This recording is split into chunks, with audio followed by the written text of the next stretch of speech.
A Door to Somewhere, Into the Rainbow by Daphne Ambrose, published by Spiali Media, narrated by Graciela Portillo.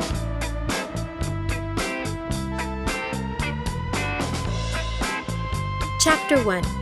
9-year-old Emmie looked out the window at the passing countryside. It was pretty, she thought, but she would rather see the buildings and high-rises that she was used to seeing. She was fascinated with trees, animals, and nature like other children, but at this moment, Emmie wanted to go home to her Nana Louise. Louise Wooley was the only family that Emmie had known since the age of 2. Her mom and dad had been taken away in a car accident, and Nana Louise, her father's mother, had taken her in and loved her to no end. Her Nana was now older, and sometimes Emmie worried that she would go away forever as her parents had. But her Nana always assured her that she would be around for a very long time. Nana Louise was still around, but she had gotten sick, and although she was now better, she could not take care of Emmie as she had before. She'd moved to one of those places that helped older people. Nana had called it assisted living, even though Emmie heard the doctor calling it an old folks' home when he was talking to his nurse about her Nana. Emmie wasn't old folks, so she couldn't go with her Nana. When her Nana Louise was in the hospital, Emmie stayed with her neighbor, Mrs. Figueroa. When it was determined that her Nana had to go and live with other old folks, a social worker had come to get her from Mrs. Figueroa's apartment. The social worker, Miss Tisha, had been nice and had taken her to see her Nana. Miss Tisha and the other social worker at the hospital had a meeting with her and her Nana, and that was when Emmie found out that her Nana would not be going back to their apartment, so Emmie wouldn't be going back either. It had been decided that Emmie would be going to live with her great-aunt Florence, her Nana Louise's younger sister. Emmie had never met her great-aunt Florence, or Flory, as her Nana called her sister. She knew her Nana talked to her sister all the time, and Emmie always got a birthday present from her, a book with a crisp $5 bill tucked inside the front cover. But she never met, or rather remembered meeting, her great-aunt.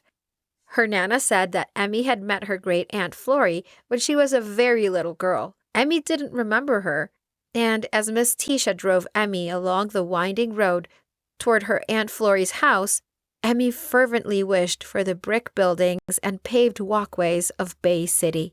She wanted to go home. She wanted her Nana Louise. Why did she have to get sick? Why couldn't the doctor just let her come home? I'm a big girl, Emmie thought. I could have taken care of her. Emmie told her Nana Louise just that, and her Nana Louise had just smiled and patted Emmie's cheek. Emmie missed her so much. The school year would end in 2 months, and Emmie wanted to stay until the school year was over, but she couldn't stay with Mrs. Figueroa for that length of time. Emmie had been sleeping on the sofa, and the social worker said it would be best for Emmie to be with her aunt, so off she goes down this winding road. It seemed as though they had been driving forever when Miss Tisha turned onto a side road that led through low wooden gates. The road wasn't paved, and was lined on both sides by tall pine trees.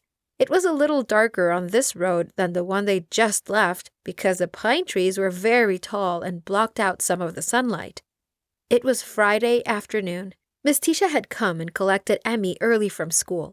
Emmie wanted to go and visit her Nana again before she left the city, but Miss Tisha said that her Nana was in the process of moving to assisted living facility and was not able to see her today.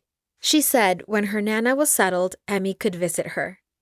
Emmie had visited her Nana the evening before, but she wanted to see her again before she went to her Aunt Flory's. As the car bumped along on the tree-lined road, Emmie wished over and over for her Nana to get better and move back to Bethel Street to their old apartment. She even kept her fingers crossed, trying to give extra powers to her wishes. When Miss Tisha had gotten her from school, Emmie had wanted to cry. Her friend since first grade, Jules, had cried, her round-cheeked face turning red, and she had hugged Emmie tightly. Emmie barely made it to the car before tears began rolling down her cheeks. She started to cry in earnest when she asked about her things at Bethel Street, and Miss Tisha showed her the suitcases in the trunk of the car. It became real to her then that she would not be going home. After about 15 minutes of slowly bumping along, the pine trees gave way to a gravel driveway which led to a square parking area that faced the front of a big white house. Miss Tisha pulled the car up to the front of the house, turned off the engine, and turned around to look back at Emmie. "Ready?" she asked, trying to coax Emmie with a smile. Emmie lowered her eyes to her hands, which had been clasped tightly in her lap. When she didn't answer, the social worker got out of the car. "Hello!" came a cheerful voice from someone that Emmie could not see. "Hi," Miss Tisha answered, then said, "Miss Florence, I'm Tisha." "Well, hello, Tisha," the cheerful voice replied. "You got here in good time." "The drive wasn't so bad," Miss Tisha responded. "Very pretty scenery." Miss Tisha opened Emmie's door and stood waiting for the reluctant child to get out before closing the car door and walking around to the back of the car to open the trunk. Emmie looked toward the driveway from where they had come and got a strong urge to just run and keep on running until she made it back to Bethel Street. "Emmie!" She heard the cheerful voice call her name. Emmie turned to look at her aunt coming down the stairs to the car and then looked quickly at the ground. "My goodness, you have certainly grown like a young willow tree," Aunt Florrie said, sizing Emmie up. "And that hair!" she exclaimed as her eyes settled on Emmie's defeated ponytail. "You have Daddy's hair, just like Louise and me and your father." Emmie looked up at her aunt briefly before looking back at the ground. She had seen pictures of her great-grandfather who had a thick covering of shock white hair on his head. She had also heard from her Nana how their thick, wavy, and in her case, unruly hair was a family thing. Her Nana had thick, gray hair, which she braided and piled on top of her head. She told Emmie that when she was young, she would spend hours brushing her hair and keeping it neat. However, her sister Florrie would never tie up her hair and run around with it flying wild and careless in the wind. Emmie tried to brush her hair and keep it up neat, but her hair had other plans. She never failed to go through a dozen hair ties in a week. Regardless of the challenge it brought, Emmie loved that she had hair like her Nana and her father. "Let me help with those," Aunt Florrie said, trying to help Miss Tisha get Emmie's suitcases out of the trunk. Emmie followed her and picked up one of her bags that Miss Tisha had just set down. Aunt Florrie picked up two of the largest bags and breezed by Emmie to go up the stairs and through the front door. Emmie was a bit startled. Aunt Florrie was younger than her Nana Louise, but Emmie did not expect her to be so vivacious. Nana had always said that her sister was like a windstorm. I guess this is what she meant, Emmie thought, and followed her aunt up the steps and through the front door. After all of her bags were in the house, Miss Tisha spoke briefly with her aunt before saying goodbye to Emmie. Emmie wanted to run after her, yelling, "Don't leave me here!" It wasn't that she did not like her great-aunt, she just didn't know her. Her Nana loved her sister a whole lot. Nana Louise was always talking to Aunt Florrie or about her, but they hadn't been to visit each other as far as Emmie could remember. Aunt Florrie walked Miss Tisha out and left Emmie standing alone in the living room. Something banged on the door to the left side of the living room, and Emmie jumped, startled. Her aunt came back into the room as a low growl registered from behind the closed door.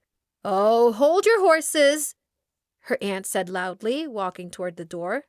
"Not everyone wants to be slobbered to death." Aunt Florrie had barely opened the door before a big pile of fur came barreling through, straight toward Emmie. Emmie's startled shriek was brief as she was momentarily knocked to the ground and covered by wet, lapping tongue. "Good gracious, Patty, get off her! Patty!" Aunt Florrie yelled, hurrying across the room. "Get off her before she drowns!"